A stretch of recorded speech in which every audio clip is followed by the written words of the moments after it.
اهلا بيكم في فيديو جديد. ازيكم عاملين ايه؟ يا رب تكونوا بخير. تعالوا بقى نبدأ اليوم النهاردة. وجبت اول حاجة كده الصابون اللي انا هركبه، ما عنديش صابون خالص فقلت هركب الكيس ده معاكم. جيت اجيب الصابون اللي انا يعني على طول بجيب صابون هايلوكس، انتوا عارفينه، هو اول اصلا صابون طلع من اللي هو بيتركب، وبعده بقى نزل كل اللي انتوا بتشوفوه ده.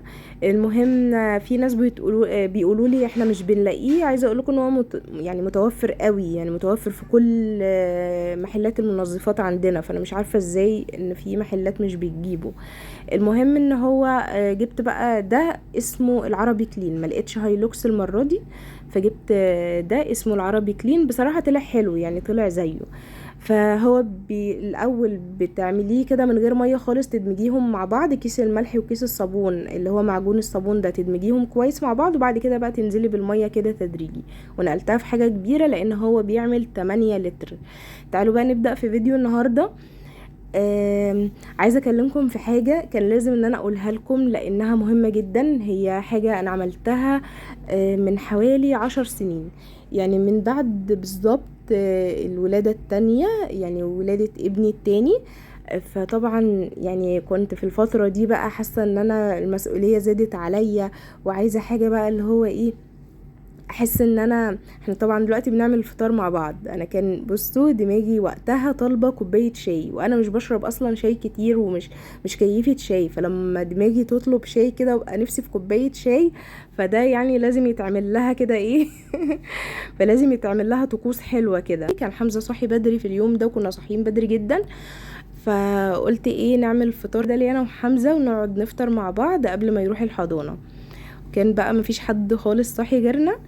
المهم بقى نرجع لموضوعنا، وبدأت ان انا ادور هعمل ايه. انا عايزة حلول، اللي هو بقى المسؤولية زادت عليا، فانا عايزة حلول بقى. ادور كده في دماغي انا هعمل ايه كده علشان الدنيا تبقى سهلة معايا شوية، والبيت على طول يفضل نظيف، والتنظيف يبقى سهل وكده.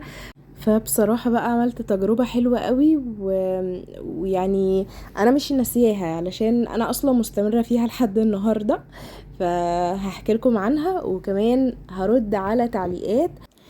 في متابعة قالت لي ايه، انا نفسي احب بيتي، ونفسي ابقى راضية عن عيشتي، وابقى واثقة من نفسي وكده، فتكلمي في الموضوع ده. فلقيت بقى تعليقات كتير بيعلقوا على نفس التعليق، ويقولوا لي احنا كمان عايزينك تتكلمي في الموضوع ده. عايزينك تتكلمي في ان احنا ازاي نحب بيتنا، خاصة في السوشيال ميديا بقى، والفيديوهات دلوقتي بقت مخليانا شايفين ان احنا بيتنا لا مش احسن حاجة، وان احنا يعني عيشتنا ما بقيناش راضيين عن عيشتنا وكده. في تعليق تاني ردت قالت ايوه، الناس كمان بيقللوا مننا، ببقى راضية عن عيشتي وراضية عن بيتي وكده، لكن الناس بقى الانتقادات وكده بتخليني اكره حاجتي واكره بيتي ودايما ان هما بيقللوا مني وكده. بصوا بقى هقول لكم على نصيحة والله العظيم من خلال تجربة، اعملوها وانتوا هتبقوا راضيين عن حياتكم، وهتبقوا راضيين عن نفسكم، وهتحسوا ان انتوا احسن ناس في الدنيا كلها. اول حاجة لما تخرجوا من بيتكم، اعملوا نفسكم ما بتشوفوش. عارفين اللي هو انتي مش شايفة فعلا، اعملي نفسك لا انتي ما تشوفيش فعلا، انتي ما تبصيش فعلا، ما تبصيش على اي حاجة برا بيتك. سواء كنتي عند حد، مثلا قابلتي واحدة صاحبتك، او روحتي يعني في اي موقف وفي اي مكان، ما تحاوليش تبصي على اي حد. انا عايزه اقول لكم يا جماعه ان انا برجع مثلا البيت، كنا مثلا في مشوار وارجع البيت والاقي مثلا واحده تقولي شفتي فلانه كانت لابسه ايه مثلا، اقول لها لا ما خدتش بالي، والله العظيم فعلا ما باخدش بالي. انتوا فاهمين؟ طب شفتي لما كنا مثلا في المكان الفلاني، شفتي كذا، ما باخدش بالي من حاجة خالص. تمام؟ والله العظيم السر ده هيخليكي ان انتي لو انتي عايشة في اوضة بس، في اوضة بس ماشي، لو انتي عايشة اقل عيشة، انتي هتحسي ان انتي في السماء. اكتر حاجة ممكن تخليكي ان انتي ما تقارنيش نفسك بحد، ان انتي اصلا ما تكونيش شايفة حد اصلا في حياتك، انتي ما تكونيش شايفة غير نفسك. دي حاجة. تاني حاجة بقى، كون ان انتي مش هتشوفي حد اصلا، الموضوع ده هيخليكي ان انتي تركزي مع نفسك قوي. ركزي مع نفسك وما تبصيش لحد خالص.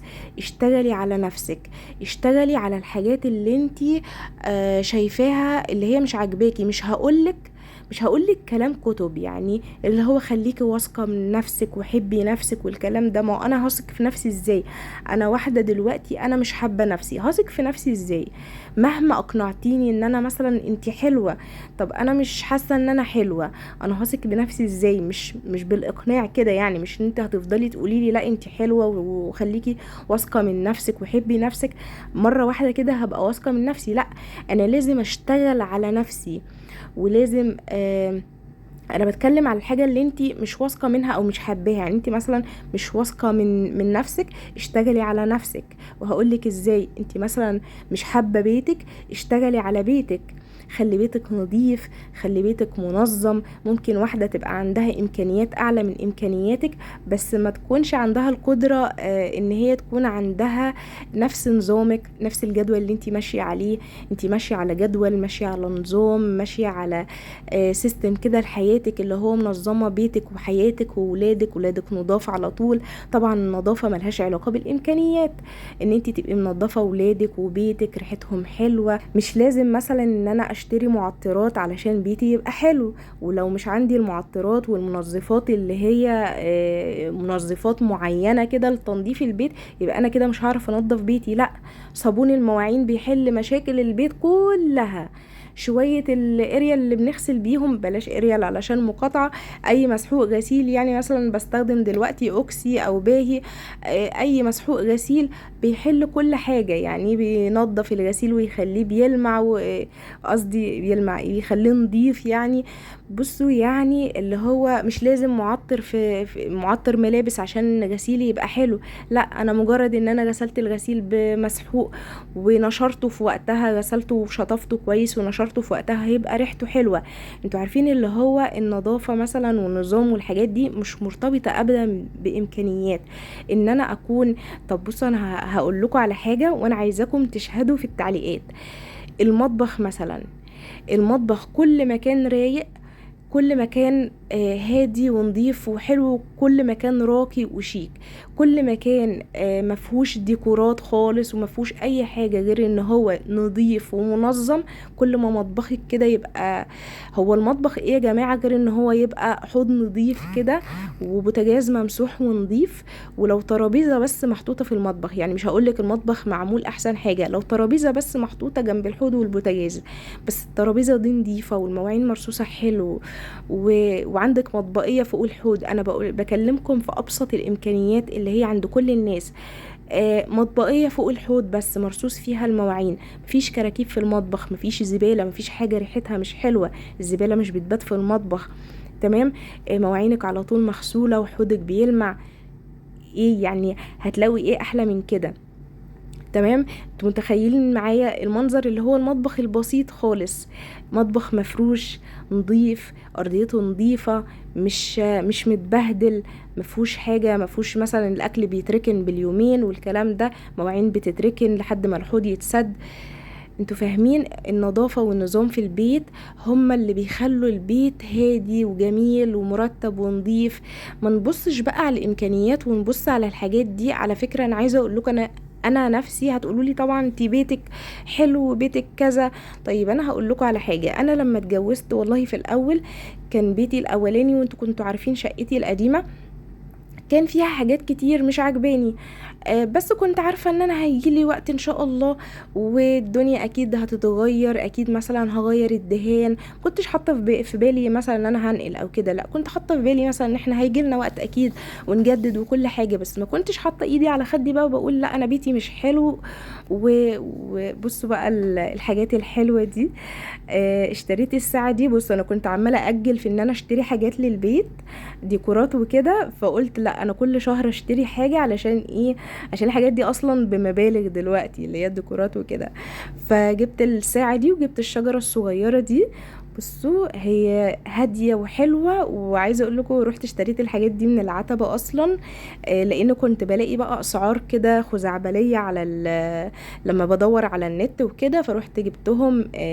يعني سعرهم حلو جدا. يعني عايزه اقول لكم من الشجره دي، انا كنت بدور على الشجر على النت اسعاره فظيعه، فروحت جبتهم بحاجات يعني اسعارهم تافهه قوي.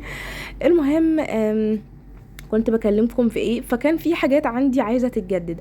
احط ايدي على خدي واقعد اقول لا شقتي كده مش حلوه، الوانها مثلا مش عجباني، في كذا عايز يتبدل، في كذا عايز يتغير. مطبخي القديم خالص، الناس اللي متابعاني من زمان قوي، كان نصه خشب ونصه ألوميتال، وما كانش عاجبني.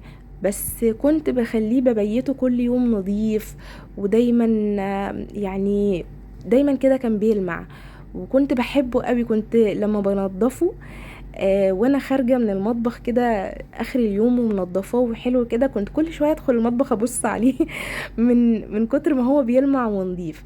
ف فصدقوني النظافه دي مش مرتبطه بالامكانيات.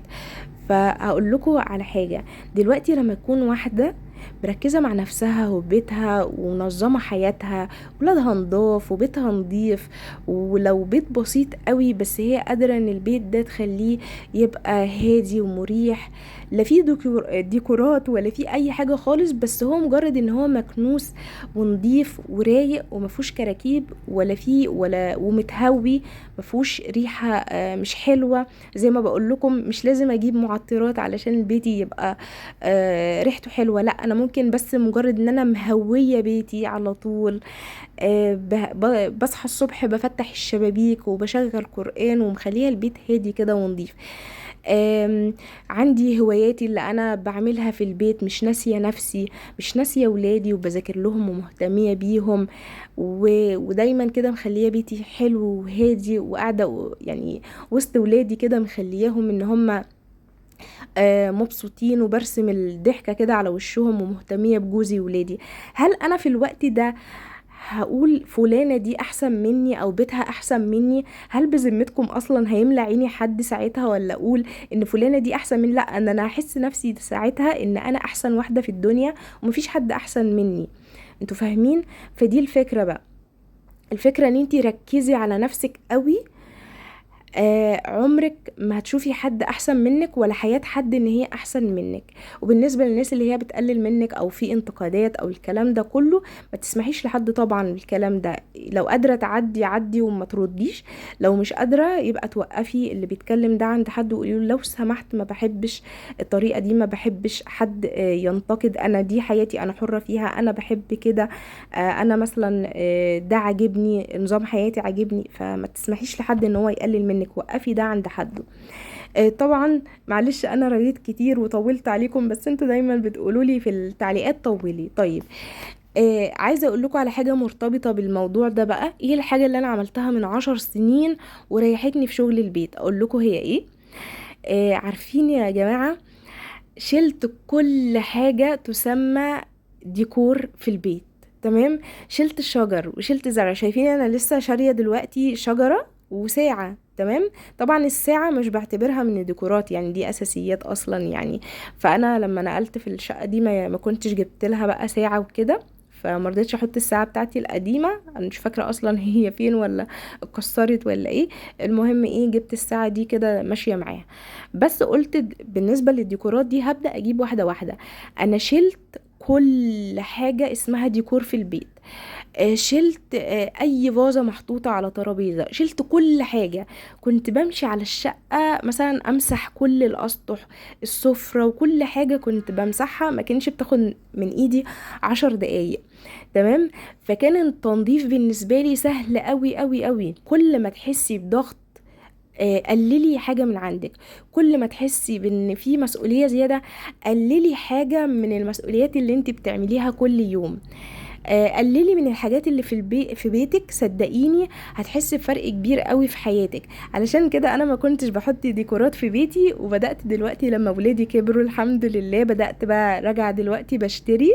علشان ما تقوليش انت بتشتري ليه دلوقتي، علشان خلاص انا ولادي الحمد لله كبروا شويه وبدأت ان انا افوق شويه، فقلت خلاص بقى ارجع لحياتي تاني وابدأ ان انا اشتري حاجات تاني بقى واظبط الدنيا تاني. وعايزه اقول لكم بقى ان انا ما كانش بيهمني خالص ان انا بيتي بقى يبقى شكله حلو شكله مش حلو، اهم حاجه راحتي انا عايزاكي بقى كده، عايزاكي تبصي على راحتك هي رقم واحد، ما تبصيش على المنظر والمناظر وان انا البس ايه وان انا لا، شوفي راحتك فين واعملي اللي يريحك وبس. في مقولة حلوة بتقول العقول تصغر عندما تنشغل بالآخرين وتكبر عندما تنشغل بذاتها. أشوفكم فيديو جديد، أتمنى يكون الفيديو عجبكم ومع السلامة.